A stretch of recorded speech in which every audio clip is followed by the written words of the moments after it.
ان الحمد للہ نحمده ونستعینه ونستغفره ونعوذ باللہ من شرور انفسنا ومن سیئات اعمالنا من يهده اللہ فلا مضل له ومن يضلل فلا هادی له واشهد ان لا الہ الا اللہ وحدہ لا شریک له واشهد ان محمدا عبدہ ورسولہ اما بعد فإن خير الحديث كتاب الله وخير الهدي هدي محمد صلى الله عليه وآله وسلم وشر الأمور محدثاتها وكل محدثة بدعة وكل بدعة ضلالة وكل ضلالة في النار.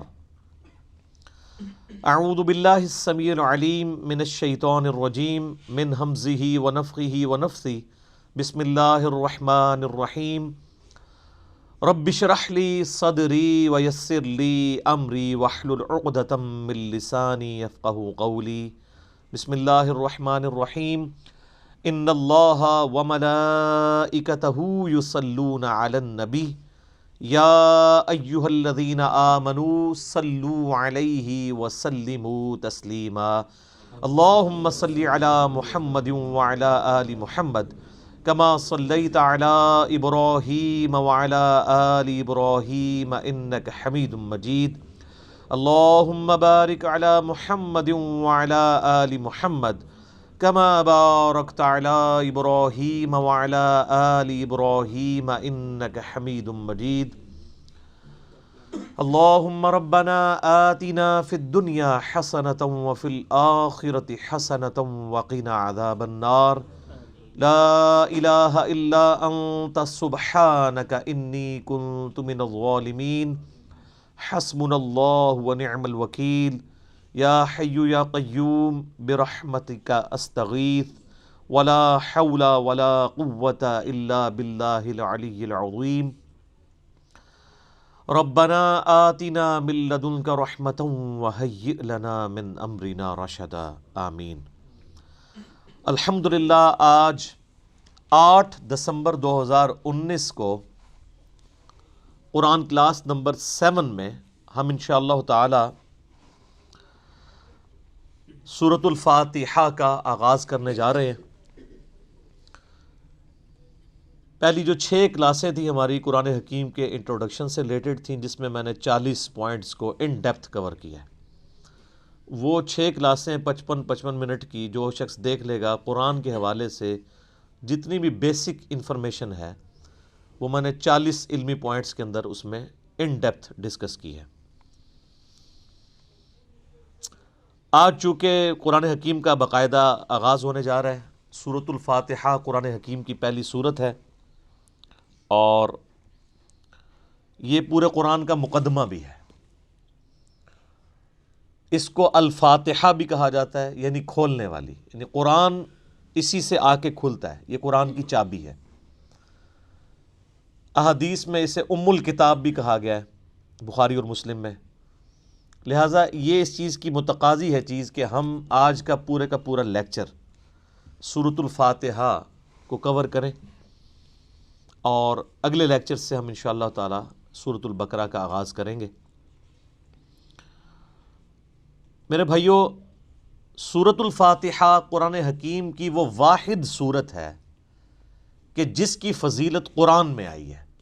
قرآن کی کوئی سورت ایسی نہیں ہے، انکلوڈنگ سورۃ الاخلاص بھی، کہ جس کی فضیلت قرآن میں آئی ہو سوائے سورۃ الفاتحہ کے. اس لیے فضیلت کے اعتبار سے قرآن حکیم کی سب سے افضل سورت وہ سورۃ الفاتحہ ہے. اس کی سپورٹ میں انشاءاللہ بخاری اور مسلم سے احادیث بھی پیش کروں گا. قرآن حکیم میں اللہ تعالیٰ نے سورہ الحجر پارہ نمبر 14 میں آیت نمبر 87 ہے. اعوذ باللہ من الشیطان الرجیم. بسم اللہ الرحمن الرحیم. وَلَقَدْ آتَيْنَاكَ سَبْعًا مِّنَ الْمَثَانِي وَالْقُرْآنَ الْعَظِيمِ. اور بے شک اے محبوب صلی اللہ علیہ وآلہ وسلم، ہم نے آپ کو عطا فرمائی 7 آیات ایسی جو بار بار پڑھی جاتی ہیں، اور قرآن عظیم بھی. یعنی پورے قرآن کا ذکر الگ سے اور ان 7 آیات کا ذکر الگ سے سورۃ الحجر آیت نمبر 87 میں. اور ظاہر ہے وہ بار بار دہرائی جاتی ہیں. دنیا کا کوئی بھی مسلمان ہو، اس کا تعلق کسی بھی مکتبہ فکر کے ساتھ ہو، کم از کم 5 نمازوں کی فرض رکعتوں میں 17 دفعہ تو سورۃ الفاتحہ وہ پڑھتا ہے. سنتیں اور نوافل اور وتر اس کے علاوہ کوئی بھی نماز ایسی نہیں ہے جس میں سورۃ الفاتحہ ریپیٹ نہ ہوتی ہو. یہی اس کی فضیلت کے لیے کافی ہے کہ قرآن حکیم جو نماز میں ہم پڑھتے ہیں وہ ہم بدل بدل کے پڑھتے ہیں، لیکن سورۃ الفاتحہ ایسی چیز ہے جو ہر رکعت میں پڑھی جاتی ہے. حتیٰ کہ صحیح بخاری اور صحیح مسلم کی متفق علیہ حدیث ہے کہ اللہ کے محبوب صلی اللہ علیہ وآلہ وسلم نے فرمایا لا صلاۃ لمن لم یقرأ بفاتحۃ الکتاب، جو نماز میں سورہ فاتحہ نہیں پڑھتا اس کی نماز ہی نہیں ہوتی. یہ اتنی اوبلیگیٹری چیز ہے. یہ بات بھی اس کی فضیلت کے لیے کافی ہے کہ یہ قرآن حکیم کی نمبر 1 سورت ہے، اپنی ترتیب میں بھی مصحف کی اور اپنے فضائل کے اعتبار سے بھی. قرآن حکیم کی یہ سب سے عظمت والی سورت ہے. اس کی سپورٹ میں صحیح بخاری میں ایک بڑی مشہور حدیث ہے کہ سیدنا ابو سعید ابن معلہ رضی اللہ تعالی عنہ کہتے ہیں کہ میں ایک دفعہ مسجد نبوی میں نماز پڑھ رہا تھا تو اللہ کے محبوب صلی اللہ علیہ وآلہ وسلم نے مجھے آواز دی، تو میں چونکہ نماز میں مشغول تھا میں نے جانے میں تاخیر کر دی. تھوڑی دیر بعد میں پہنچا تو آپ صلی اللہ علیہ وآلہ وسلم نے فرمایا کہ میں نے تمہیں آواز دی تھی، تم کیوں نہیں آئے؟ تو انہوں نے کہا کہ میں نماز پڑھ رہا تھا. تو آپ صلی اللہ علیہ وآلہ وسلم نے فرمایا کیا تم نے اللہ کا یہ حکم نہیں سنا؟ سورۃ الانفال کی آیت آپ نے پڑھی، استجیبوا للہ والرسول اذا دعاکم، جب اللہ اور اس کا رسول تمہیں پکاریں فوراً ان کی آواز پہ لبیک کہو. اس کائنات میں ایک ہی ہستی ایسی ہے مخلوقات میں کہ جو اگر عین نماز کی حالت میں بھی کسی کو بلائیں تو نماز توڑ کر نہیں، نماز چھوڑ کر اسی حالت میں ان کی خدمت میں حاضر ہونا یہ فرض ہے سورۃ الانفال کی اس آیت کے تحت اور بخاری کی اس حدیث کے تحت. اور وہ امام اعظم محمد رسول اللہ صلی اللہ علیہ وآلہ وسلم کی مبارک ذات ہے. نماز توڑ کر نہیں، کیونکہ نبی علیہ السلام کی طرف جانا اللہ کے ایک حکم سے دوسرے حکم کی طرف جانا ہے. وہ جہاں پہ نماز اس نے چھوڑی ہوگی، اگر 1 رکعت پڑھی ہے، 2 پڑھی ہیں، 3 پڑھی ہیں، تو آ کر وہیں سے اپنی نماز شروع کرے گا، اس کی نماز ٹوٹے گی بھی نہیں. اس پہ اجماع امت ہے. بہرحال یہ جو ہمارے واعظین آئے دن کہانیاں کراتے رہتے ہیں کہ جی ماں آواز دے دے، باپ آواز دے دے، نماز توڑ دو، اس طرح کی کوئی حدیث نہیں ہے. البتہ یہ ضرور ہے کہ اگر زندگی موت کی کشمکش بن جائے، کوئی ایمرجنسی ہو جائے، تو آپ پھر نماز توڑ سکتے ہیں.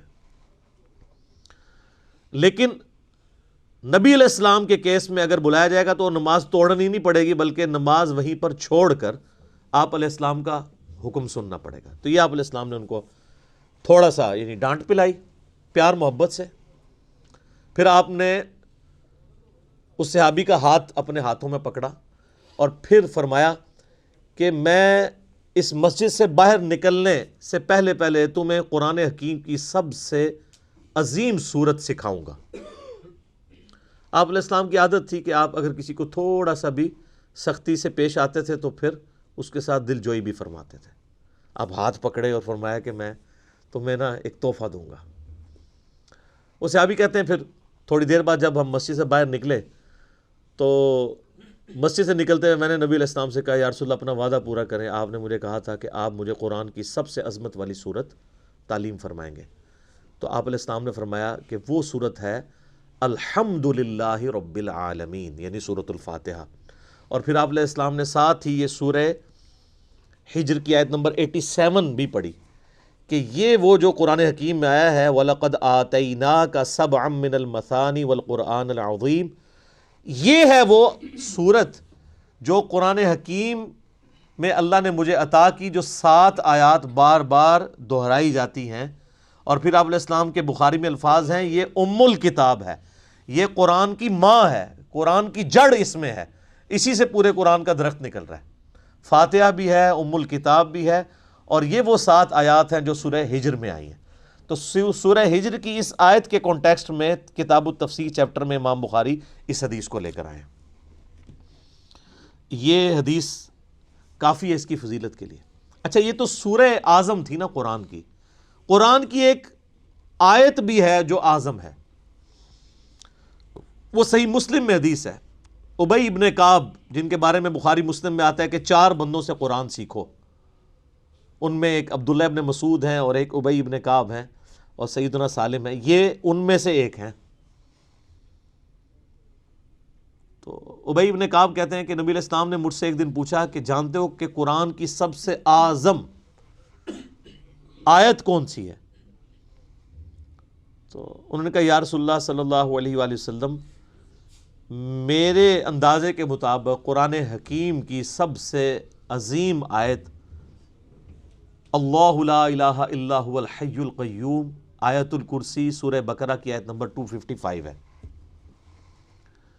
تو آپ علیہ السلام نے اپنا ہاتھ ان کے سینے پہ مارا محبت کے ساتھ اور فرمایا ابو منذر، تمہیں یہ علم مبارک ہو۔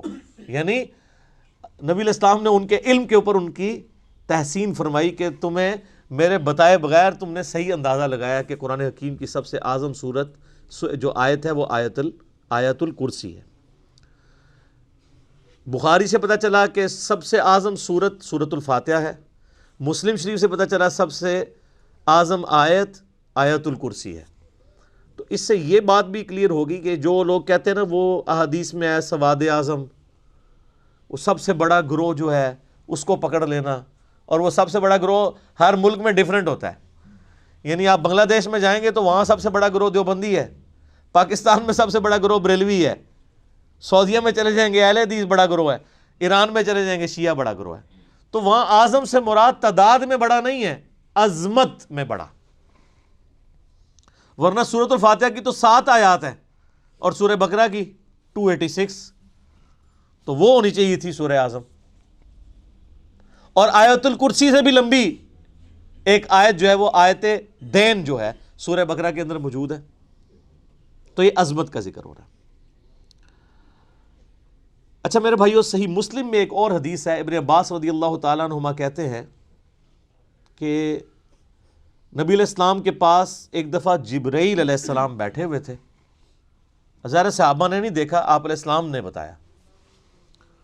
تو اچانک ایک آواز ان کو زوردار سنائی دی، یہ صحیح مسلم کی حدیث ہے۔ تو حضرت جبرائیل علیہ السلام نے نگاہ اٹھا کے اوپر دیکھا اور کہا یا رسول اللہ، آج آسمان کا ایک ایسا دروازہ کھلا ہے جو آج سے پہلے کبھی نہیں کھلا تھا، اور اس دروازے سے ایک فرشتہ زمین پر اترا ہے۔ اتنے میں وہ فرشتہ حاضر ہوا نبی علیہ السلام کی خدمت میں۔ تو حضرت جبرائیل نے کہا کہ یا رسول اللہ، یہ وہ فرشتہ ہے، یہ آج سے پہلے دنیا میں کبھی نہیں آیا تھا، اور وہ دروازہ بھی آج سے پہلے کبھی نہیں کھلا تھا، اور یہ فرشتہ آپ کو سلام عرض کر رہا ہے، اور اللہ کا یہ پیغام لے کر آیا ہے کہ آپ کو بشارت ہو 2 ایسے نوروں کی جو آپ سے پہلے کسی پیغمبر کو نہیں دیے گئے۔ ان میں سے پہلی چیز سورۃ الفاتحہ ہے، اور دوسری چیز سورہ البقرہ کی آخری 2 آیات، آمن الرسول بما انزل الیہ من ربہ والمؤمنون۔ تو سورۃ الفاتحہ وہ نور ہے جو کسی پیغمبر کو نہیں دیا گیا سوائے ہمارے محبوب صلی اللہ علیہ وآلہ وسلم کے۔ اچھا، صحیح بخاری کی جو میں نے حدیث بیان کی کہ سورہ اعظم ہے قرآن کی، اس کے تحت یہ بات تو بالکل کلیئر ہو گئی کہ نبی علیہ السلام نے سورۃ الفاتحہ کو جو تعلیم فرمایا اس کا آغاز کیا الحمدللہ رب العالمین سے۔ تو اس میں واضح اشارہ موجود ہے کہ بسم اللہ الرحمن الرحیم سورہ فاتحہ کا حصہ نہیں ہے، قرآن کا حصہ ہے۔ وہ تو ہر سورت کے آغاز میں بسم اللہ ہے سوائے سورہ التوبہ کے، اور سورہ نمل کے اندر آیت بھی ہے انہ من سلیمان و انہ بسم اللہ الرحمن الرحیم۔ لیکن جو سورتوں کے آغاز میں بسم اللہ لکھی جاتی ہے یہ سورت کا حصہ نہیں، قرآن کا حصہ ضرور ہے۔ تو چونکہ نبی علیہ السلام نے اس میں فرمایا الحمدللہ رب العالمین، تو اگر آپ علیہ السلام نے اس سورت کو تعلیم فرمانا ہوتا اس اعتبار سے کہ بسم اللہ اس کا حصہ ہوتی، تو آپ فرماتے کہ وہ صورت ہے بسم اللہ الرحمن الرحیم الحمدللہ رب العالمین.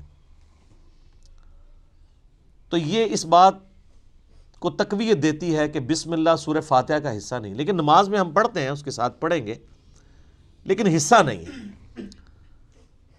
البتہ مسلمانوں میں اہل حدیث مکتبہ فکر اور امام شافعی کے جو مقلدین ہیں ان کا موقف ہے کہ بسم اللہ سورہ فاتحہ کا حصہ ہے.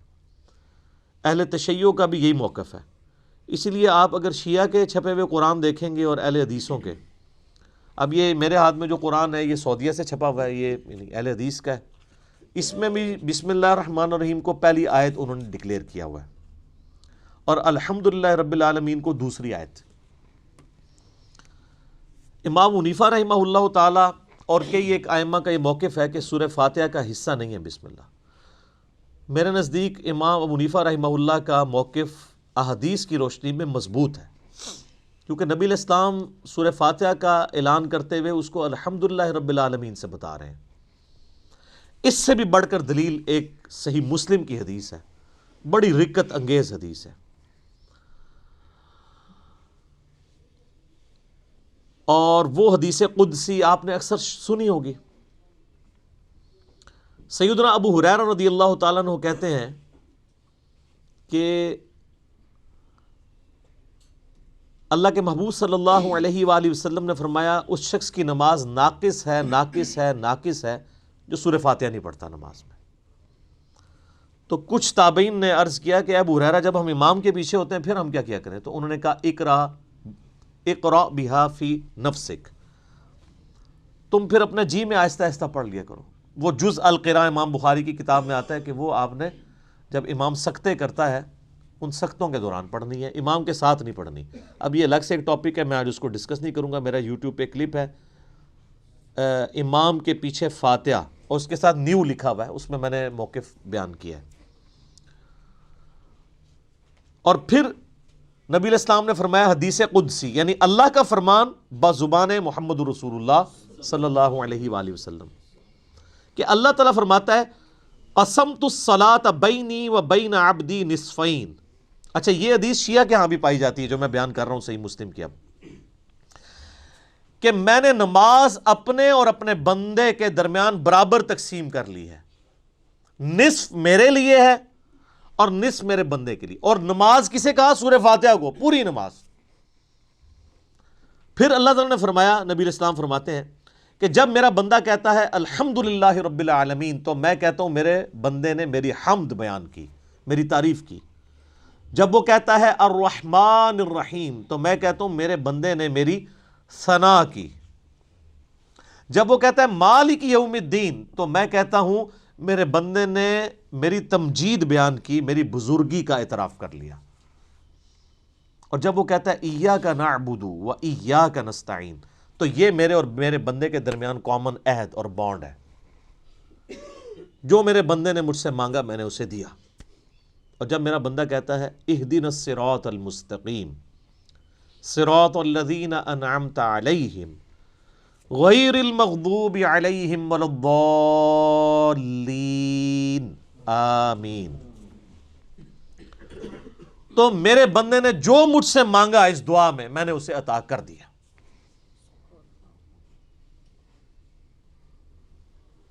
یہ حدیث بھی اس بات کا ثبوت ہے کہ سورہ فاتحہ کا حصہ بسم اللہ نہیں ہے، ورنہ تو یہ سٹارٹ یہاں سے ہوتی کہ جب میرا بندہ کہتا ہے بسم اللہ الرحمن الرحیم تو میں کہتا ہوں میرے بندے نے میرے نام سے آغاز کیا. جب وہ کہتا ہے الحمدللہ رب العالمین تو میں کہتا ہوں میرے بندے نے میری حمد کی. تو اس حدیث میں بھی، حدیث قدسی میں بھی سورہ فاتحہ کا آغاز الحمدللہ رب العالمین سے ہوا.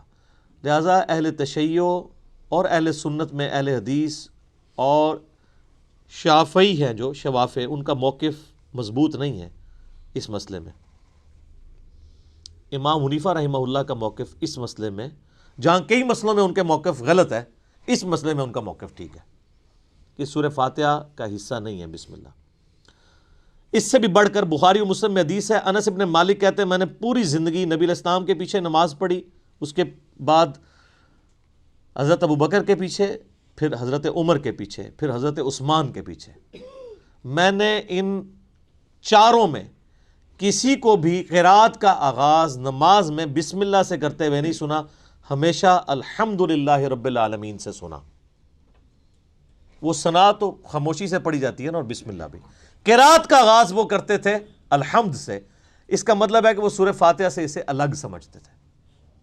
اور مسلم میں تو یہاں تک الفاظ ہیں، بلکہ وہ حضرت انس بن مالک تو انکار ہی کر رہے ہیں، وہ کہتے ہیں کہ نبی علیہ السلام اور حضرت ابوبکر و عمر سورہ فاتحہ سے نہ پہلے بسم اللہ پڑھتے تھے نہ بعد میں، یعنی اگلی سورہ سٹارٹ کرنے سے پہلے بھی بسم اللہ نہیں پڑھتے تھے، کنٹینیوشن کے ساتھ پڑھتے تھے۔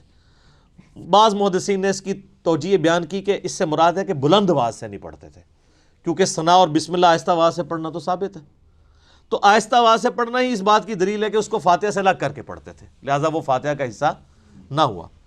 اچھا، اب ٹیکنیکلی اس کو آپ سمجھیں کہ سورہ فاتحہ کی یہ 7 آیات کیسے پوری ہوتی ہیں۔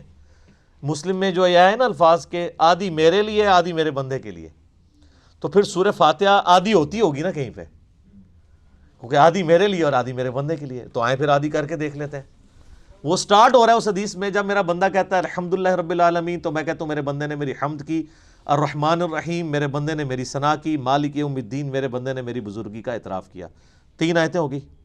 اس کے بعد آتا ہے ایاک نعبد و ایاک نستعین، یہ میرے اور میرے بندے میں کامن ہے، لہٰذا یہ آیت پھر سینٹر میں ہو گئی، کیونکہ تینوں پہلی آیات جو ہیں وہ اللہ کی تعریف ہے، الحمدللہ رب العالمین، الرحمن الرحیم، مالک یوم الدین۔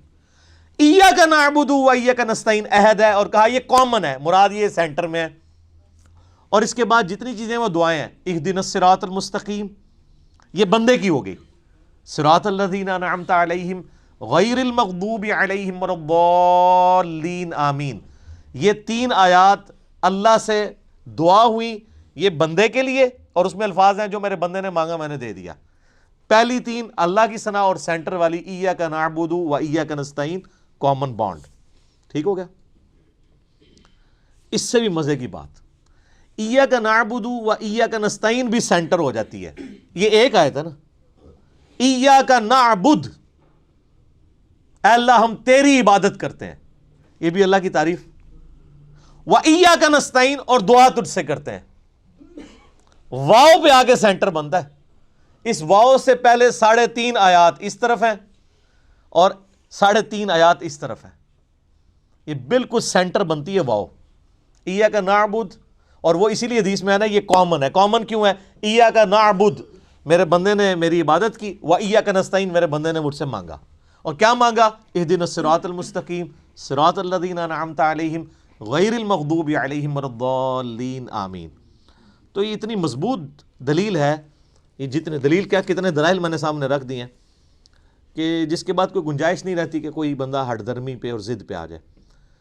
شیخ زبیر زئی رحمہ اللہ تعالیٰ سے 2008-9 کی بات ہے، میں نے، اب چونکہ وہ اہل حدیث تھے تو اہل حدیث کی کوشش ہوتی ہے کہ امام حنیفہ ہر مسئلے میں غلط ثابت ہو جائے، تو میں نے ان کے سامنے کہا جی اب آپ کو چیک کرتے ہیں، ہم بخاری مسلم کو مانتے ہیں کہ وہ یہ نہ ہو کہ امام حنیفہ کی دشمنی آپ کو اس پہ نہ ابھار دے کہ آپ سچائی سے اناد کریں۔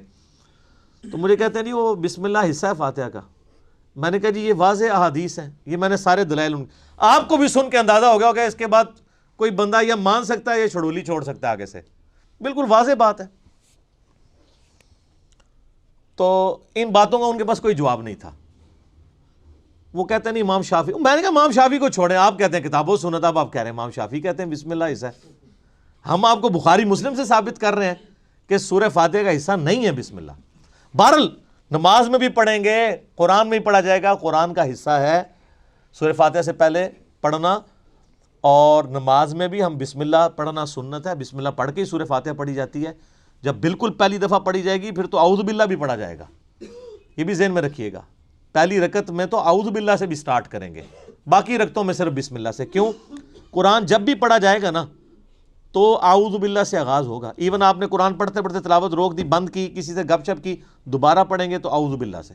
اور اس کا حکم جو ہے سورۃ النحل آیت نمبر 98 میں موجود ہے، فَإِذَا قَرَأْتَ الْقُرْآنَ فَاسْتَعِذْ بِاللَّهِ مِنَ الشَّيْطَانِ الرَّجِيمِ، پس تو جب بھی قرآن کی قرات کرنے لگے تو اللہ کی پناہ حاصل کر لیا کر شیطان مردود کے اگینسٹ۔ کیوں؟ اگر آپ شیطان کے اگینسٹ اللہ کی پناہ نہیں حاصل کریں گے تو قرآن پڑھ کے آپ غلط رزلٹ بھی نکال سکتے ہیں، اس میں قرآن کا قصور نہیں ہے۔ اگر ایک اچھی گاڑی ہے اس پہ ڈرائیور غلط بیٹھ گیا جا کے ٹھوک دیتا ہے تو گاڑی کا تو قصور نہیں ہے۔ تو قرآن حکیم سے غلط رزلٹ جان بوجھ کے لوگ نکال سکتے ہیں، جب تک کہ اپنے آپ کو قرآن کے سامنے سرنڈر نہ کریں اور اللہ تعالیٰ کے سامنے اپنے آپ کو پیش نہ کریں شیطان کے اگینسٹ کہ یا اللہ تو ہی پناہ دے ہمیں اس کے اگینسٹ، ورنہ قرآن حکیم وہ پڑھیں گے تو اس سے غلط رزلٹ بھی نکال سکتے ہیں، وَلِعَوْذُ بِاللَّهِ تعالیٰ، اس لیے حکم دیا گیا۔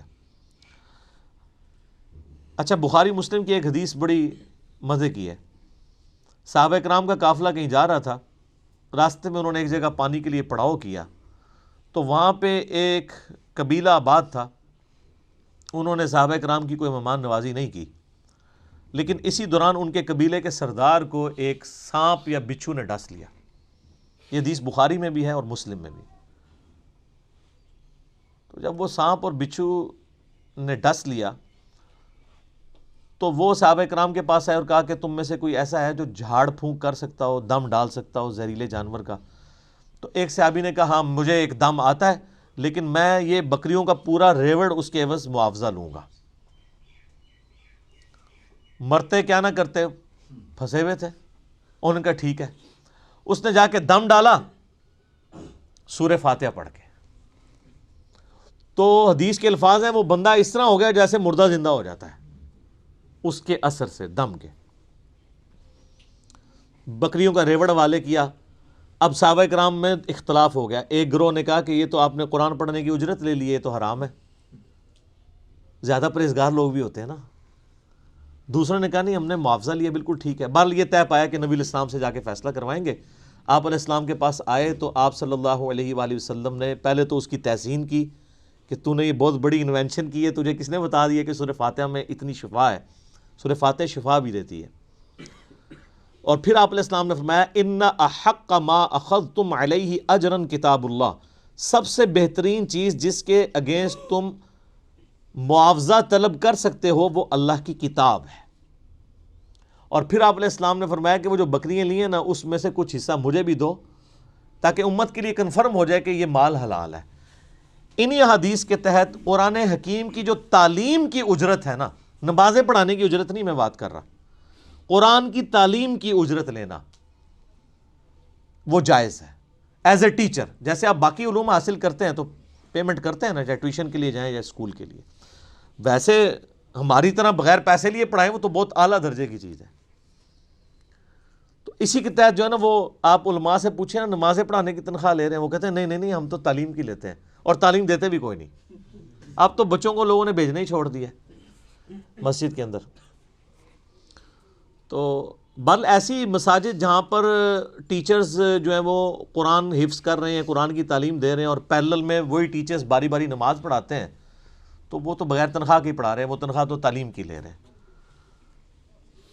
امام حنیفہ رحمہ اللہ تعالیٰ تو مطلقاً امام مسیح کی تنخواہ کو حرام سمجھتے ہیں، لیکن بعد میں فقہ حنفی والوں نے متاخرین کے فتوے کے تحت اسے جائز سمجھا ہے۔ تو بل قرآن کی تعلیم والا معاملہ بالکل ٹھیک ہے۔ اب رہی وہ حدیث بخاری و مسلم کی کہ لا صلاۃ لمن لم یقرأ بفاتحۃ الکتاب، جو فاتحہ نہیں پڑھتا اس کی نماز نہیں ہوتی۔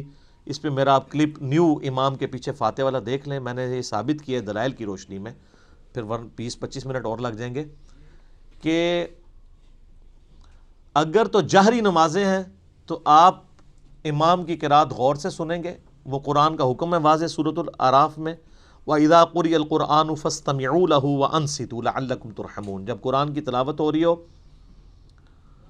تو تم خاموشی اختیار کرو اور بڑے غور کے ساتھ سنا کرو تاکہ تم پر رحم کیا جائے۔ البتہ جو سری نمازیں ہیں جیسے عصر کی نماز ہے اور ظہر کی نماز ہے، اور جو جہری نمازیں ہیں ان کی بھی جو آخر والی رکعتیں ہیں وہ بھی سرن ہی ہوتی ہیں نا۔ اگر آپ دیکھیں گے نا تو صرف 6 رکعتیں ہیں جن میں اونچا قرآن پڑھا جاتا ہے، باقی 11 رکعتیں 17 میں سے ان میں سرن پڑھا جاتا ہے، اور نوافل تو سارے سرن پڑھے جا رہے ہوتے ہیں۔ تو ان میں آپ امام کو غور سے سنیں، اور اگر امام سکتہ دے دے، جیسے جز القراء میں امام بخاری نے مقدمہ یہ پیش کیا ہے کہ قرآن کہتا ہے کہ جب قرآن پڑھا جائے خاموشی سے سنو، حدیث کہتی ہے فاتحہ کے بغیر نماز نہیں ہوتی، تو وہ کہتے ہیں اس کا آپٹیمل سولوشن یہی ہے جو سنن ابی داؤد میں حدیث بھی ہے کہ نبی علیہ السلام سکتے کیا کرتے تھے، رکوع میں جانے سے پہلے ایک سکتہ ہوتا تھا، اور حضرت ابو ہریرہ کہتے ہیں کہ امام کے سکتے کو فاتحہ کے لیے غنیمت سمجھو، جز القراء میں۔ لہٰذا مسلم کی جو حدیث ہے نا اقرا بہا فی نفسک، اس میں حضرت ابو ہریرہ یہ نہیں کہہ رہے کہ امام کے ساتھ ساتھ جی میں پڑھو، وہ سکتے کا ہی ذکر کر رہے ہیں کیونکہ دوسری جگہ اس کی تفسیر موجود ہے۔ تو یہی موقف امام ابن تیمیہ کا بھی ہے، حالانکہ اہل حدیث امام ابن تیمیہ کو بڑا مانتے ہیں، لیکن امام ابن تیمیہ جو ہے وہ جہری نمازوں میں سننے کے اور سرن میں پڑھنے کے قائل ہیں۔ شیخ البانی بھی یہی موقف رکھتے ہیں، مولانا مودودی رحمہ اللہ کا بھی یہی موقف ہے، ڈاکٹر اسرار صاحب کا بھی یہی موقف ہے، اور ایون جو سعودیہ سے قرآن چھپتا ہے احسن البیان، اس میں بھی لکھا ہوا ہے کہ قرآن اور حدیث دونوں پہ عمل کرنا چاہیے، جب امام قرات کر رہا ہو تو خاموشی سے سننی چاہیے، اور سکتے میں پڑھنا چاہیے اگر سکتے میں آپ کو موقع ملے۔ ایون حافظ ابن کثیر نے بھی تفسیر ابن کثیر میں آ کے اینڈ پہ اسی موقف کو ہی ترجیح دی ہے، اور یہی موقف امام مالک رحمہ اللہ تعالیٰ کا ہے جو سب سے مضبوط موقف ہے۔ میں نے اس کے دلائل بھی اور پورے ان کا جو کاؤنٹر نیریٹو ہے، اب ظاہر ہے کہ یہ موقف اڈاپٹ کریں گے تو آپ کو حنفیوں کے ساتھ بھی منہ ماری کرنی پڑے گی اور اہل حدیث کے ساتھ بھی، تو اس کے لیے آپ میرا وہ کلپ دیکھ لیں تو آپ کو انشاءاللہ کلیئر ہو جائے گا۔ لاکھوں لوگوں نے وہ کلپ دیکھا ہے، آپ لکھیں امام کے پیچھے فاتحہ نیو، ایک طرف ایک اہل حدیث مولوی کی تصویر لگی ہوئی ہے، ایک طرف ایک دیوبندی مولوی کی، سینٹر میں ایک عام مسلمان کی۔ تو وہ اس کلپ میں نے یہ ساری باتیں کھول کے بیان کی ہیں، آج میں اس چیز کو سکپ کر رہا ہوں تاکہ گفتگو لمبی نہ ہو جائے۔ اب آلموسٹ 25 منٹ رہ گئے پیچھے، تو ہم اللہ کا نام لے کے سورہ الفاتحہ کا آغاز کرتے ہیں۔ اعوذ باللہ من الشیطان الرجیم، بسم اللہ الرحمن الرحیم، الحمد للہ رب العالمین۔ تمام تعریفیں اس اللہ کے لیے ہیں جو تمام جہانوں کا پالنے والا ہے، یہ بھی ترجمہ درست ہے، اور تمام جہان والوں کا پالنے والا ہے، یہ ترجمہ بھی عربی لنگوسٹک کے اعتبار سے درست ہے۔ تمام جہان سے مراد جیسے اب جتنی سپیشیز دنیا میں آباد ہیں وہ ہر ایک کا ایک اپنا جہان ہے، پرندے ہیں، پرندوں کا ایک اپنا جہان ہے، حیوانات ہیں، ان کا اپنا ایک جہان ہے، ایک نباتات کی سپیشیز ہیں۔ اس وقت روئے ارض پہ آلموسٹ 2 ملین سپیشیز دریافت ہو چکی ہیں، نباتات حیوانات کی ملا کر، اور ایک ایک سپیشیز آگے بلینز میں۔ انسان ہی دیکھ لیں 7.5-8 ارب کے قریب ہیں، اور باقی حشرات الارض اگر آپ گننا شروع کریں نہ ختم ہونے والے۔ تو یہ تمام کا پالنے والا کون ہے؟ اللہ۔ الرحمن الرحیم، وہ انتہائی رحم فرمانے والا ہے۔ الرحمن کہتے ہیں جیسے اسی سے لفظ یہ اسی یعنی آپ سمجھ لیں عربی لنگوسٹک کے اعتبار سے طوفان بھی عربی کا لفظ ہے نا، یعنی ٹھاٹھے مارتا ہوا سمندر ہے اس کی رحمت کا، اور سمندر تو کبھی کبھی جوش میں آتا ہے نا، اللہ کی رحمت وہ ہے کہ الرحیم مستقل رہتی ہی ٹھاٹھے مارتے ہوئے سمندر کی طرح ہے، الرحمن الرحیم۔ حتیٰ کہ بخاری و مسلم میں حدیث ہے، نبی علیہ السلام نے فرمایا اللہ تعالیٰ نے مخلوقات کی پیدائش سے پہلے اپنے پاس اپنے عرش پہ یہ عبارت لکھ لی تھی کہ میری رحمت میرے غضب پہ بھاری رہے گی۔ قرآن میں بھی ہے وَكَتَبَ عَلَى نَفْسِهِ الرَّحْمَةِ، کہ یہ اللہ نے اپنے اوپر خود لازم کر لیا کہ میں ہر حال میں رحم ہی کروں گا۔ رحم والا جو اللہ تعالیٰ کا پہلو ہے یہ ڈومیننٹ ہے۔ سورہ فاتحہ جو ہے وہ ذہن میں رکھیے گا قرآن کی ماں ہے، ام الکتاب ہے، فاتحہ ہے، قرآن کھولنے والی چیز ہے۔ تو اس میں جو جو چیز آ رہی ہے نا اس کی جڑ پڑ رہی ہے نا، وہ پورا قرآن اسی جڑ سے پھر اگنے والا وہ بڑا تناور درخت ہے۔ ہر چیز کی جڑ سورہ فاتحہ میں۔ مالک یوم الدین، وہ مالک ہے قیامت کے دن کا۔ دنیا میں تو کئی بادشاہ ہیں، اس کی اجازت سے، اس کی مرضی سے نہیں، اجازت سے۔ اجازت یہ ہے کہ کھلی چھٹی ہے، مرضی نہیں ہے کہ وہ غلط کام کریں، وہ بس اللہ نے 2 راہیں دکھا دی ہیں، انا ہدیناہ السبیل اما شاکرا و اما کفورا۔ ہدایت کا راستہ واضح کر دیے، چاہے تو شکر گزاری کی روش اختیار کرو، خواہ ناشکری کی۔ لیکن قیامت کے دن صرف اللہ ہی کا حکم چلے گا. دنیا والے جتنے احکامات ہیں یہ سب کی سب پاورز لوگوں کی طرف سے جو اللہ تعالیٰ نے دی ہیں وہ سلب کر لی جائیں گی. لمن الملک اليوم للہ الواحد القہار. آج کس کی بادشاہت ہے؟ اس قہار کی جو سب پہ چھایا ہوا ہے. قہار کہتے ہیں سب پہ چھانے والا. تو قیامت کے دن کا مالک ہے. یہ ایک ایک آیت کے اوپر ایک ایک گھنٹہ بولا جا سکتا ہے، لیکن چونکہ ہم نے پورا قرآن کور کرنا ہے تو وہ اس میں ساتھ ساتھ آیات آئیں گی کراس ریفرنس کے طور پہ. ایاک نعبد و ایاک نستعین. تعریف کرنے کے بعد اے اللہ ان ساری چیزوں کے ہوتے ہوئے حق تو یہ ہے کہ عبادت بھی تیری ہوگی، دعا بھی تجھی سے کی جائے گی. اے اللہ ہم صرف تیری ہی عبادت کرتے ہیں اور کرتے رہیں گے، تجھی سے مدد مانگتے ہیں اور تجھی سے مانگتے رہیں گے. کیونکہ یہ مضارع کا صیغہ ہے جو کنٹینیوشن ہے. پریزنٹ ٹینس اور فیوچر ٹینس عربی میں ایک ہی ہوتا ہے. ہمارے تو تین ہوتے ہیں نا اردو میں اور انگلش میں، پاسٹ، پریزنٹ اور فیوچر. عربی میں فیوچر اور پریزنٹ کے لیے ایک ہی صیغہ استعمال ہوتا ہے، وہ یہاں پہ استعمال ہوا ہے. ایاک نعبد و ایاک نستعین. اور اگر اس کو دعائیہ بنائیں گے جس طرح کہ اعلیٰ حضرت نے ترجمہ کیا ہے، احمد بریلوی صاحب نے، انہوں نے بہت زبردست ترجمہ کیا. انہوں نے کہا اے اللہ ہم صرف تیری ہی عبادت کریں اور صرف تجھی سے مدد چاہیں. یہ علیحدہ بات ہے کہ وہ خود اور ان کے ماننے والے غیر اللہ سے بھی مانگتے رہے ہیں. ترجمہ ٹھیک کیا ہے. اسی لیے میں کہتا ہوں قرآن میں کوئی چیز نہیں داخل ہو سکتی. قرآن کا ترجمہ فٹ ہے، آپ کسی کا اٹھا کے دیکھ لیں، ترجمہ سب نے ٹھیک کیا ہوا ہے. اچھا عبادت میں تو دعا بھی شامل ہے. جامعہ ترمذی میں حدیث ہے، سنن نسائی میں حدیث ہے، ابن ماجہ میں الدعاء هو العبادہ، دعا عبادت ہے. تو جب دعا عبادت ہے تو ایاک نعبد میں دعا شامل تھی. یہ پھر ایاک نستعین کیوں آیا؟ اس لیے کہ سب سے سینسٹیو ایشو ہی دعا کا ہے، غیر اللہ کو مدد کے لیے پکارنے کا. تو اللہ تعالیٰ نے اس کو اسپیسیفکلی بیان کیا. اس کے باوجود امت کی اکثریت غیر اللہ سے مدد مانگ رہی ہے. ایک تو ہے ظاہری اسباب، وہ تو آپ مانگیں، تو قرآن میں حکم ہے وَتَعَاوَنُوا عَلَى الْبِرِّ وَالتَّقْوَى وَلَا تَعَاوَنُوا عَلَى الْإِثْمِ وَالْعُدْوَانِ. یہ تو بالکل ٹھیک ہے. وہ ایک مفتی صاحب جو کیو ٹی وی پہ بیٹھے ہوئے ہیں لوگوں کے عقیدے خراب کرنے کے لیے، وہ کہتے ہیں جی اب پھر ہم امی سے روٹی نہ مانگیں جا کے. بھائی امی سے روٹی وہ مانگتا ہے جس کی امی گھر موجود ہوتی ہے، جس کی امی قبرستان میں آرام فرما ہوتی ہے. اگر وہ امی سے روٹی مانگ رہا ہو تو اسے کیا کہا جاتا ہے؟ پاگل یا مجذوب. تھوڑے سوفسٹیکیٹڈ ورڈ، مجذوب یا پاگل. تو یہ پاگلوں سے آپ گفتگو کر رہے ہیں، یہ دھوکہ دے رہے ہیں. وہ کہتے ہیں جی کوئی دریا میں ڈوب رہا ہو تو اللہ کو پکارے گا یا جو وہاں پہ کنارے پہ لوگ موجود ہیں ان کو پکارے گا. بھئی یہ تو ساری اسباب ہے. تو سر وہ اس وقت شیخ عبد القادر جیلانی کو بھی پکار کے دیکھ لے اگر اس کو ہے کہ وہ بچا لیں گے، کیونکہ اللہ نے دنیا کو اسباب کے ساتھ جوڑا ہوا ہے. ان کو اگر اپنے بزرگوں پہ اتنا مان ہے تو یہ پھر دریا میں چھلانگ مارے نا اور پکاریں بزرگوں کو. ظاہر اسباب میں آپ نے اڈاپٹ کرنے کا حکم ہے.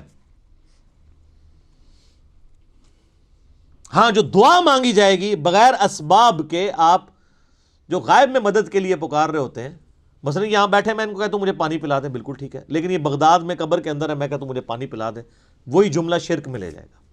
یہ ہے اصل مسئلہ. یہ جھگڑتے رہتے ہیں جی وہ جی بزرگوں کو اختیار نہیں. میں کہتا ہوں جی بزرگوں کو اختیار ہو بھی، کوئی بزرگ ماشاءاللہ اتنا پہنچا ہے کہ اسے اللہ نے اختیار ہی دے دیا فرشتوں کی طرح، پھر بھی بزرگوں کو پکارنا شرک ہوگا مدد کے لیے. ویسے آپ نے محبت میں پکارنا ہے، آپ ضرور پکاریں، مدد کے لیے نہیں، ویسے اپنی محبت کا اظہار کریں. لبیک یا رسول اللہ کہیں، لبیک یا حسین کہیں، بالکل ٹھیک ہے، آپ محبت کا اظہار کریں. المدد نہیں. بارش کون برساتا ہے؟ اللہ. ڈیوٹی کس کی ہے؟ تو بارش فرشتوں سے مانگی جائے گی یا اللہ سے؟ اللہ سے. اچھا اگر کوئی فرشتوں سے مانگ لے کہ یار خیر اللہ نے ڈیوٹی لگائی ہے، سر وہ مشرک ہو جائے گا. اور یہ قرآن میں لکھا ہوا ہے. آپ پارہ نمبر 20 کھول لیں اگر کسی کو توفیق ہو. میں نے کئی بار سنا ہے، میں ایک جگہ بیٹھا ہوا تھا، وہاں پہ ایک شیعہ ذاکر بھی تھے. اب مجھے 2-3 دن پہلے، شیعہ عالم تھے بلکہ ذاکر نہیں تھے، 2-3 دن پہلے پتہ چلا ہے وہ فوت بھی ہو گئے. بہت علمی آدمی تھے، اللہ تعالیٰ ان کی مغفرت کرے. تو وہ ان کے ساتھی بیٹھے تھے، وہ کہتے ہیں جی ٹھیک ہے ہم یا علی مدد نہیں کہنا چاہیے.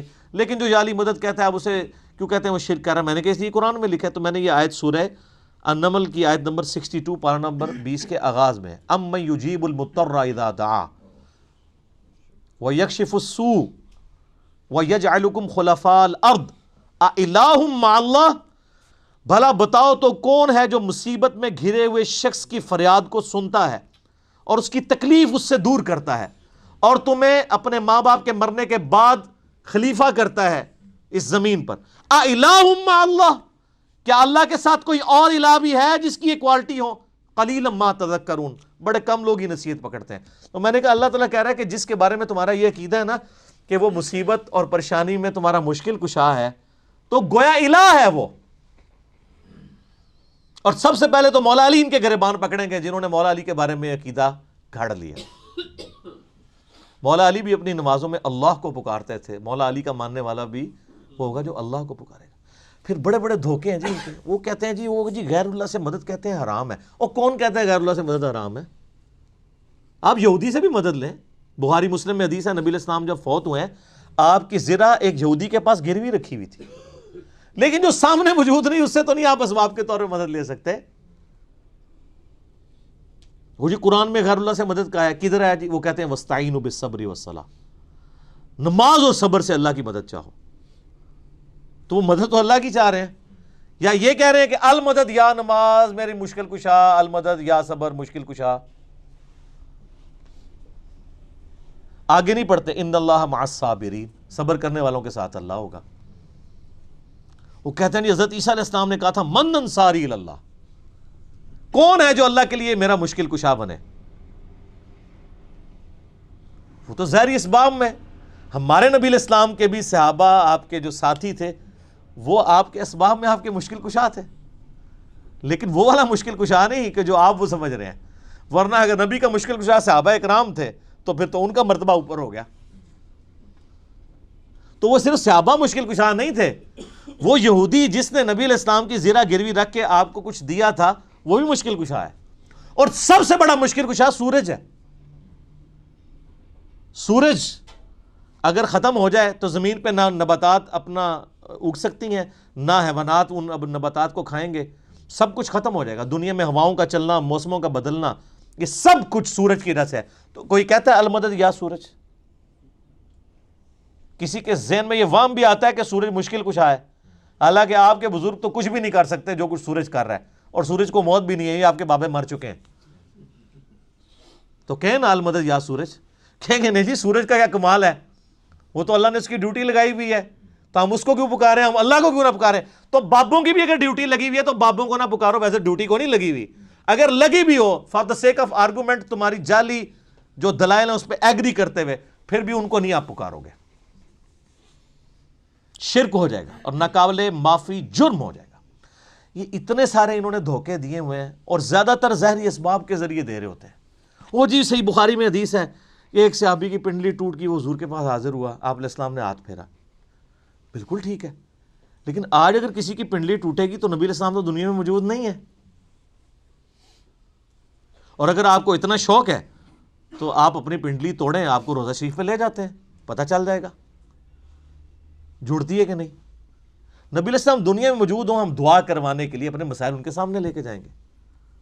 تو اس میں کافی سارے دھوکے ہیں. میں نے 2.25 گھنٹے کا لیکچر دیا ہے دعا صرف اللہ ہی سے. مسئلہ نمبر 3 میرا ریسرچ پیپر نمبر 3 بھی ہے، دعا صرف اللہ ہی سے، جو ہزاروں لوگوں کے عقیدہ توحید کی اصلاح کا سبب بنا ہے. اسی کی ایکسٹینشن ہے مسئلہ نمبر 43 وسیلہ اور توسل کے صحیح احکام و مسائل. اس پہ گھنٹوں بولا جا سکتا ہے، جتنے انہوں نے لیم ایکسکیوزز ڈیوائز کیے ہوئے ہیں، جتنے دھوکے دیے ہوئے ہیں. اور پھر وہ کہتے ہیں دیکھیں جی وہ اگر وہ جو آپ پتہ ہے پچھلے کچھ کئی سال پہلے خانہ کعبہ شریف میں کرین گری تو کہتے ہیں وہ بزرگوں کے ماننے والوں کو موقع مل گیا ان کا. یہ کہتے تھے خود کچھ حملے ہوتے ہیں مزاروں پہ نہیں روکتے، تو اللہ نے کون سی کرین روک لی؟ اور اللہ کا تو دعویٰ ہی کہیں نہیں ہے کہ میں روکوں گا. وہ ابرا کے لشکر کو ایک دفعہ ہی تباہ کیا ہے. یزید نے جب کعبے پہ چڑھائی کی ہے تو اللہ نے برباد نہیں کیا اس لشکر کو. دنیا بقدر ایفرٹ ہے. صحیح بخاری میں حدیث ہے قرب قیامت میں ایک پتلی ٹانگوں والا حبشی کعبے کی اینٹ سے اینٹ بجا دے گا. اللہ نے حفاظت وہ ابراہیم علیہ السلام کے لیے ایک دفعہ ہی آگ ٹھنڈی ہوئی ہے. کئی صحابہ جو ہیں وہ آگ میں جلائے گئے ہیں. رومن امپائر کی جنگوں میں تیل کے کڑاؤں میں ان کو ڈالا گیا. لیکن آپ کا دعویٰ ہے کہ آپ کے بزرگ سب کچھ کر سکتے ہیں. ہم کہتے ہیں پاکستان کی بجلی پوری کر دیں. اچھا یہ بزرگ جب بیمار ہوتے ہیں، یہ تو آغا خان میں اور شفا انٹرنیشنل میں جاتے ہیں، آپ بیمار ہوتے ہیں آپ کو اٹھا کے مزار پہ لے جاتے ہیں. آمدہ کوئی بزرگ بیمار ہو چیخیں بھی مارتا رہے، اس کو کہ نہیں سر دسو جانا کیڑے مزار تے ہے، اسپتال نہیں تو کھڑنا. دنیا کے مہنگے ترین ہاسپٹلز میں یہ علاج کرواتے ہیں. آپ کو کہانیاں کرائیں گے کہ ہمارے پاس لے کے آؤ ہم بائی پاس کریں گے. کوئی دنیا کا بزرگ جو ہے وہ مجھے ختنہ کر کے بتائے. بائی پاس تو بہت بڑی چیز ہے، بلیڈ مارے بغیر، کیونکہ بائی پاس تو بغیر بلیڈ کے کرتے ہیں نا. وہ سب جھوٹ فراڈ. اور صحیح ہو رہا ہے آپ کے ساتھ، کیونکہ آپ نے دین بین لوگوں کے حوالے کیا ہوا. تو دیکھیں پھر آپ کے ساتھ کیا کر رہے ہیں وہ. اہدنا الصراط المستقیم، اے اللہ ہمیں چلا سیدھے راستے پر. یہاں بھی دھوکے دیتے ہیں. اور یہ سارے ہی بزرگ ٹھیک ہیں، سارے ہی راستے ٹھیک ہیں. اور قرآن میں تو راستے آئے کہ ہی نہیں ہیں. قرآن میں گمراہی جمع کے سیغے سے آئی ہے، ہدایت ہمیشہ سنگولر کے سیغے سے. ظلمات آیا گمراہی کے لیے، نور آیا، انوار نہیں آیا. تو قرآن کا ترجمہ ہی غلط کر رہے ہو. اہدنا الصراط المستقیم، اے اللہ ہمیں چلا سیدھے راستے پر. صراط الذین انعمت علیہم، راستہ ان لوگوں کا، راستے نہیں. وہ کہتے ہیں چاروں ہی حق پہ ہیں، پانچوں ہی حق پہ ہیں، سارے ہی ٹھیک ہیں. راستہ ان لوگوں کا انعمت علیہم، جن پر تیرا انعام ہوا. اور یہ آیت پڑھ کے اپنے بابوں کے نام لینے شروع کر دیتے ہیں. یہ بابے تو جمے بھی نہیں سن اس ٹائم جدو آیت نازل ہوئی ہے. اور پھر یہ بابے بھی مختلف ہیں. بریلویوں کے انعمت علیہم جو ہیں وہ مغضوبی علیہم ہیں دیوبندیوں کے، اور دیوبندیوں کے انعمت علیہم جو ہیں بریلویوں کے مغضوبی علیہم ہیں، اور وہ ضالین بھی ہیں. تو بابوں کی کون سی آپ ہمیں ڈوز لگا رہے ہیں؟ کوئی بابے کامن نہیں ہے. انعمت علیہم کون ہے؟ وہ سر سورہ النساء کی آیت نمبر 69 میں ہے، من النبیین والصدیقین والشہداء والصالحین. نبی ہیں، صدیقین ہیں، شہداء ہیں، صالحین ہیں. لیکن صالحین کون؟ ڈیفینیٹ تو صرف صحابہ اور اہل بیت ہے. اس کے بعد صرف ہماری اسیسمنٹس ہیں. اللہ کو پتہ ہے، کیونکہ یہ وہی کا معاملہ ہے. تو راستہ، اور وہ راستہ کس کا ہے؟ اچھا راستہ اللہ کی طرف سے کسے عطا ہوتا ہے؟ بابے کو یا پیغمبر کو؟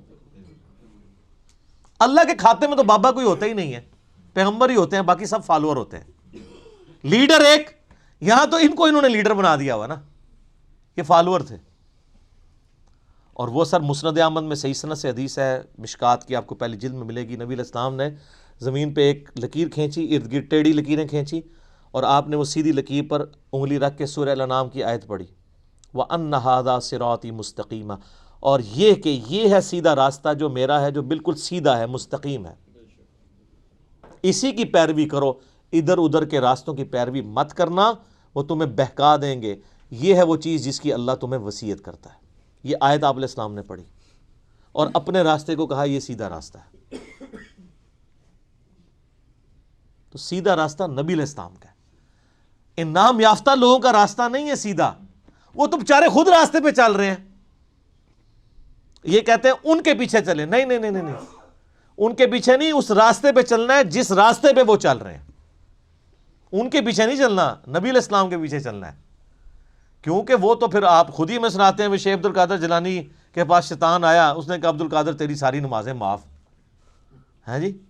تو کہنا جی عبد القادر جیلانی نے لا حول ولا قوت الا باللہ پڑھا اور کہا تو شیطان ہے. تو اس نے جاتے جاتے پھر وار کیا. اس نے کہا تجھے تیرے علم نے بچا لیا. تو ان کا نہیں، مجھے اللہ کے فضل نے بچایا. تو کہتے ہیں وہ ایک نورانی شکل میں آیا تھا، تو وہ کہنے لگا میں تیرا رب ہوں. اور پھر اس نے کہا کہ تیرے اس مقام پہ پہنچے ہوئے 70 غوث میں نے ورگلا دیے. تو ہم کہتے ہیں غوث تو آپ کہتے ہیں سب سے بڑا اونچا مرتبہ ہوتا ہے. وہ 70 غوث جس شیطان نے ورگلا دیے اس کو کیوں نہیں پیر مانتے؟ اور وہ جو 70 غوثوں کے ماننے والے لاکھوں مرید تھے، وہ تو کہہ رہے تھے ہمارے بزرگ ہمیں بخشوائیں گے. وہ بزرگ تو خود اللہ کے فضل سے دوزخ پہنچے ہوئے ہیں. وہ شیطان نے ورگلا دیا. تو تسی کتنے جاؤ گے؟ تو سر پیر انہوں پڑھو جنہوں اللہ نے تھوڑا پیر بنایا. ما ضل صاحبکم وما غوا، تمہارے نبی نہ کبھی بہک کے ہیں نہ کبھی بیرا چلے ہیں. اس کو پیر مانو. سناتے خود ہیں اور انجینئرنگ پھر جب ہم کرتے ہیں ان کو سمجھ آتی ہے ہمارے ساتھ ہو کیا گیا. پھر اس کا اللہ غوثوں کا تو اعتبار ہی کوئی نہیں. 70 غوث جو رگڑے گئے نے تو باقی کا کیا اعتبار ہے؟ تو نبی علیہ السلام کو اپنا امام مانے. تو صراط الذین انعمت علیہم نبی علیہ السلام کا راستہ. اچھا بخاری مسلم میں ایک حدیث ہے، ایک صحابی حاضر خدمت میں، یا رسول اللہ قیامت کب آئے گی؟ فرمایا کو تیاری کی ہے؟ کہ یا رسول اللہ بس موٹے موٹے فرض ہی پورے کرتا ہوں، زیادہ کوئی باتیں نہیں میرے پاس. یعنی باتوں سے مراد یہ نہیں ہے کہ نماز ہی نہیں پڑھتا ہوں، یعنی نفلی باتیں نہیں ہیں، کوئی نفلی روزے نہیں رکھتا، بہت تہجدیں اشراقیں نہیں پڑھتا، موٹا موٹا جو فرض دین ہے اس پہ چلتا ہوں. البتہ میں اللہ اور اس کے رسول سے محبت کرتا ہوں. تو نبی علیہ السلام نے فرمایا پھر اللہ اور اس کے رسول تیرے ساتھ ہوں گے. انس بن مالک کے بخاری مسلم میں الفاظ ہیں کہ ہمیں اسلام لانے کے بعد پوری زندگی حضور کے کسی فرمان سے اتنی خوشی نہیں ہوئی جتنے اس فرمان سے ہوئی کہ جو اللہ اور اس کے محبوب سے محبت کرتا ہے اللہ اس کا محبوب اس کے ساتھ ہوں گے. اور پھر انس بن مالک کے الفاظ ہیں بخاری کے اندر، اے اللہ میں رسول اللہ سے، ابو بکر سے، عمر سے محبت کرتا ہوں، گو میرے اعمال ان کے والے نہیں ہیں، لیکن پھر بھی تو قیامت والے دن مجھے ان کا ساتھ نصیب فرمانا. ہم بھی اللہ سے دعا کرتے ہیں کہ اللہ تعالیٰ قیامت الدن ہمیں نبی علیہ السلام، صحابہ کرام اور اہل بیت کا ساتھ نصیب فرمائے، آمین. تو یہ وہ لوگ ہیں انعمت علیہم، یہ انعمت علیہم پڑھ کے باپوں کے نام لینے شروع کر دیتے ہیں، فلانے علی سرکار، کاں علی سرکار، کتیاں علی سرکار، کوڑے علی سرکار، پتہ نہیں کیا کیا. یار میں کہتا ہوں ان جن کو بزرگ کلیم کر رہے ہیں ان سے نماز سنیں نا، یہ تجوید کے ساتھ نماز، ترجمہ تو آتا ہی نہیں ہے، تجوید کے ساتھ نماز بھی نہیں آپ کو سنا سکتے، جس میں عین، حا، غین، قوف، ثا، سین، صاد، ذال اس کا فرق کر سکیں. یہ آپ شروع ہی کریں گے کہ نہیں یہ تو انہوں نہیں یاد آئے گا، اور پھر کلیم کر رہے ہیں کہ آپ کو رسول اللہ تک پہنچائیں گے جو خود نبی علیہ السلام سے کوسوں دور ہیں. انعمت علیہم پھر کون ہوئے؟ ڈیفینیٹلی انبیاء کرام، صحابہ کرام اور اہل بیت. بس بعد میں آپ کی اور میری منہ شگافیاں ہیں، آپ کسی کو رحمت اللہ علیہ کہہ دیں، دوسرے لعنت اللہ علیہ کہہ دیں گے، وہ اپنی اپنی مرضی ہے، اس کی کوئی گارنٹی نہیں ہے. صراط الذین انعمت علیہم غیر المغضوب علیہم ولا الضالین، آمین. بچانا ان کے راستے سے کہ جن پر تیرا غضب ہوا اور جو گمراہ ہے. اور اس کے بعد بخاری مسلم میں الفاظ ہیں کہ نبی علیہ السلام سورہ فاتحہ جب بھی پڑھتے تھے تو آمین کہتے تھے. آمین آہستہ آواز میں، اونچی آواز میں، یہ بھی اختلاف ہے. بہرحال امام ترمذی نے پوری بحث کی ہے جس میں انہوں نے یہی راجح قول اختیار کیا ہے کہ جو جہری نمازیں ہیں ان میں آمین اونچی کہی جائے گی، اور جو زور اثر کی نمازیں ہیں اس میں آمین آہستہ کہی جائے گی. بہرحال آمین کہنا سنت ہے. یہ آمین قرآن کا حصہ نہیں ہے، اسی لیے سورہ فاتحہ جب قرآن میں لکھی ہوتی ہے کبھی غور سے آپ نے دیکھا نہیں وہاں آمین نہیں لکھی ہوتی، کیونکہ وہ نماز یعنی نماز میں سنت ہے، قرآن کا حصہ نہیں ہے. اور بخاری مسلم کے الفاظ ہیں کہ اس وقت فرشتے بھی آمین کہتے ہیں، اور جب امام آمین کہتا ہے تو جس کی آمین فرشتوں کے ساتھ مل جائے اللہ تعالیٰ اس کی مغفرت فرما دیتا ہے. اسی لیے اس چیز کا اہتمام کیا جاتا ہے کہ آپ ولضالین سے پہلے پہلے شامل ہو جائیں. تو یہ غیر المغضوب علیہم ولضالین، اس میں طویل خاص کے اعتبار سے تو ظاہر ہے کہ جو نبی علیہ السلام کی امت سے پہلی امتیں جو گمراہ ہوئی ہیں، جن پر اللہ کا غضب ہوا، وہ تو قرآن پھر ہمیں بتاتا ہے. ضربت علیہم الذلہ والمسکنہ یہودیوں کے بارے میں کہ اللہ تعالیٰ نے ان کو بندر اور خنزیر بنا دیا، کونوا قردۃ خاسئین، ان پر ذلت اور رسوائی اور غریب الوطنی مسلط کر دی، وہ آج تک مسلط ہے. اور ضالین گمراہ ہوئے لوگ وہ نصارہ ہیں کہ جن کے پاس یعنی سب کچھ شغف تھا معاملات میں، لیکن غلو کیا دین کے معاملے میں، گمراہی کا راستہ اختیار کیا، باتیں بہت کی، حضرت عیسیٰ کو مانا لیکن ان کو ڈیونٹی میں کلیم کر دیا. یہودیوں کا مسئلہ تھا، یہ اہل علم تھے، اس کے باوجود جان بوجھ کر انہوں نے گمراہی کا راستہ اختیار کیا. آپ کو پتہ کتنے ہیلے بہانے یہ کرتے تھے. اس لیے اللہ نے کہا یہ مغضوب علیہم ہے، ان پہ اللہ کا غضب ہوا ہے، لعنت ہوئی بھی ہے. سورہ نساء میں آتا ہے نا کہ لعنتی ہیں یہ. عیسائیوں کو اللہ نے لعنتی نہیں کہا اس سختی کے ساتھ، کیونکہ ان میں اکثر لوگ سیدھے سادے تھے، گمراہ ہو گئے. لیکن ہے گمراہ ہے، یہ نہیں کہ ان کا سیدھا پن ان کو بچا لے گا، ایسا نہیں ہے. لیکن بڑا جرم ہے کہ جان بوجھ کے ایسا کرنا. تو غیر المغضوب علیہم جن پر اللہ کا غضب ہوا، والضالین اور جو گمراہ ہوئے. یہ آخری آیت ہے. اچھا وہ بعض لوگ کہتے ہیں وہ جی ہر ایک کی جگہ آیت پڑھی ہوئی، یہاں آیت نہیں پڑھی. یہ آیات کے جو نشان بھی ہیں نا، یہ بھی مطلب کوئی آپ پرانے مصحف اٹھائیں گے نا، اگر کلمی ان میں نہیں تھے، یہ تو ڈویژن بعد کی ہے. اندازے تو موجود تھے، یعنی جو آگے ہم گول وہ استعمال کرتے ہیں، تو عموماً جو قرآن چھپتے ہیں نا ان میں وہ والی غیر المغضوب علیہم ولا الضالین سے پہلے جو ہم پڑھتے ہیں نا صراط الذین انعمت علیہم، اس کے اوپر نہیں ہوا ہوتا، یعنی وہ گول نشان نہیں ہوتا، تو اس سے لوگ سمجھتے ہیں کہ شاید یہ پوری ایک آیت ہے تو پھر بسم اللہ کو شامل کریں گے تو 7 آیتیں پوری ہوں گی. نہیں، یہ 2 آیات ہیں. اور میں نے ٹیکنیکلی جو دلائل رکھے ہیں اس سے یہ چیز ثابت ہوتی ہے کہ سورہ فاتحہ کا حصہ بسم اللہ شریف نہیں ہے. اب یہ سورہ فاتحہ جو ہے اگر آپ اس کو اوور ویو کریں نا تو قرآن پاک میں جتنی بھی چیزیں بیان ہونی ہیں آئندہ آنے والے قرآن میں، سب کی جڑ اس کے اندر موجود ہے. اسلام کے بنیادی 3 عقائد کون سے ہیں؟ عقیدہ توحید، عقیدہ رسالت اور عقیدہ آخرت. یہی ہے نا، یہ تینوں عقیدے سورہ فاتحہ میں موجود ہیں. عقیدہ توحید الحمدللہ رب العالمین الرحمن الرحیم مالک یوم الدین ایاک نعبد و ایاک نستعین. عقیدہ آخرت مالک یوم الدین، بدلے کے دن کا مالک. اور اہدنا الصراط المستقیم صراط الذین انعمت علیہم عقیدہ رسالت، کیونکہ رسولوں کو اللہ تعالی راستہ اختیار کرتا ہے نا، وہی دیتا ہے نا آگے، امتوں کو رسولوں کے ذریعے دیا جاتا ہے. تو پورے قرآن کا جو یعنی آپ سمجھیں عقائد کی بنیاد اس صورت میں ہے کہ تمہیں مرنے کے بعد اپنے رب کے حضور پیش ہونا ہے، وہ قیامت کے دن کا مالک ہے. قیامت میں اللہ کے پاس پہنچنے سے پہلے پہلے رسولوں کا راستہ اختیار کر لو، توحید کا راستہ اختیار کر لو، اور اللہ سے یہ بھی دعا بھی مانگتے رہو کہ اللہ تعالیٰ گمراہی کے راستے سے اور جو لوگ جن پہ اللہ کا غضب ہوا ان لوگوں کے راستے سے بچاتا رہے. یہ سارا کچھ اگر آپ جمع کریں تو قرآن پاک میں کوئی ایک ٹاپک بھی ایسا نہیں ہوگا. جب رسولوں کا راستہ آ گیا تو رسولوں کی ساری شریعت سمجھ لیں، اس کی جڑ اس میں پڑ گئی. نکاح طلاق کے مسائل بھی اس میں کور، حج کا طریقہ بھی کور، کیونکہ صراط الذین انعمت علیہم ہے اور اہدنا الصراط المستقیم ہے. تو اس لیے اسے ام الکتاب الفاتحہ، قرآن کھولنے والی، قرآن کی ماں کہا جاتا ہے کہ سارے عقائد و نظریات کی جڑ اس صورت کے اندر موجود ہے. انشاءاللہ تعالیٰ اگلی دفعہ ہم سورۃ البقرہ کا آغاز کریں گے. صلو علی الحبیب صلاۃ ور محمد وآل محمد. اللہم صلی علی محمد وعلی آل محمد کما صلیت علی ابراہیم وعلی آل ابراہیم انک حمید مجید. اللہم بارک علی محمد وعلی آل محمد کما بارکت علی ابراہیم وعلی آل ابراہیم انک حمید مجید. اللہ تعالیٰ سے دعا ہے جو حق بات میں نے کہی اللہ تعالیٰ ہمارے دلوں میں راسخ فرمائے. اگر جذبات میں میرے منہ سے کوئی غلط بات نکل گئی اللہ تعالیٰ ہمارے دلوں سے ہی معاف کر دے، ہمیں معاف بھی کر دے، ہمیں کتاب و سنت کی تعلیمات پر عمل کر کے دوسرے بھائیوں تک پہنچانے کی توفیق عطا فرمائے. سبحانک اللہم و بحمدک اشہد ان لا الہ الا انت استغفرک و اتوب الیک وما علینا الا البلاغ المبین. جزاکم اللہ خیرا.